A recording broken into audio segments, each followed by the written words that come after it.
Hey, family. Welcome back to the Healing CEO podcast. I am your host, Keana Spencer, and today I'm going to go deeper. Earlier this season, in episode 4, we talked about obedience, specifically what it looks like to say yes when you feel overwhelmed, unsure, or qualified. But this episode is something else entirely.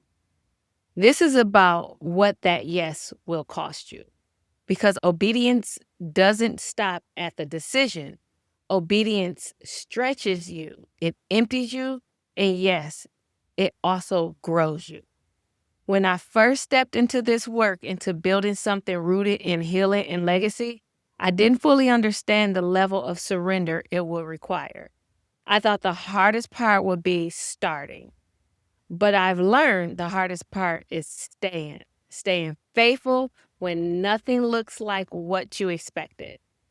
And yet, over these past few weeks, I've seen obedience lead to early stages of something beautiful. When I said yes to the vision, I thought it would show up in one form. But God stretched that vision into something bigger than I imagined, something deeper, more expansive, and honestly more sacred.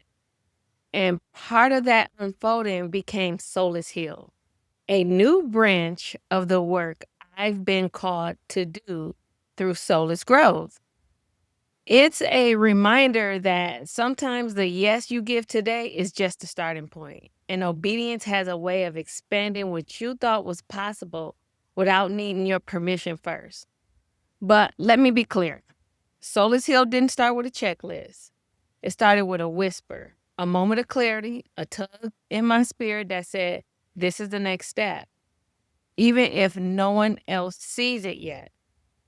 And with that next step came some losses: loss of comfort, loss of certainty, loss of the version of myself that was still performing for safety. Obedience started pulling things out of me that I didn't even know were still hiding.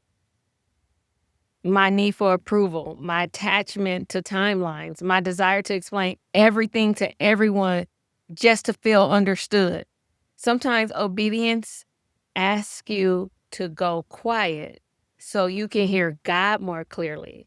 Sometimes it removes people you were never supposed to build with long term. And sometimes it removes you from spaces you've outgrown but stayed in out of fear. That's a part that no one really teaches you. That being obedient will make you feel invisible at times.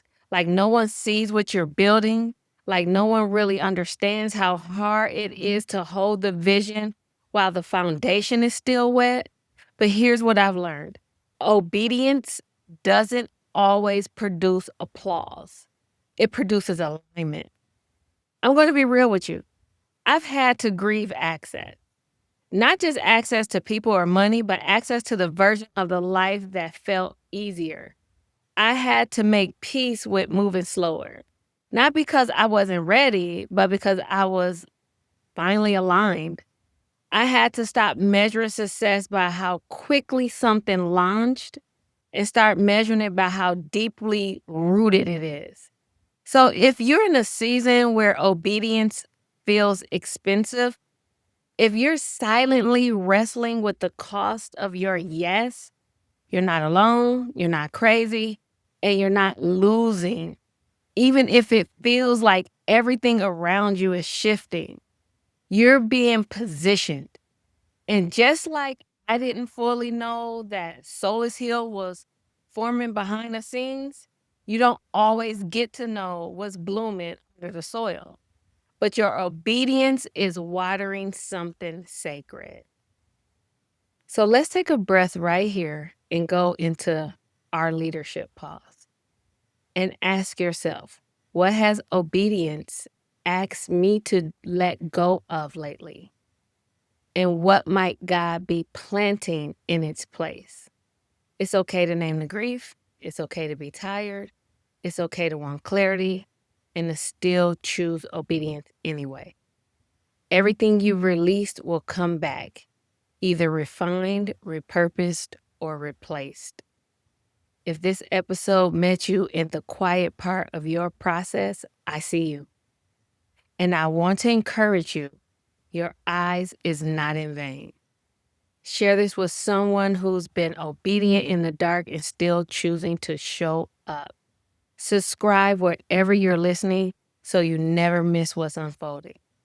And if you have a story about the cost of your yes, leave us a message at solacegrove.org. You may be our next guest. I'm Keana Spencer, and this is the Healing CEO Podcast.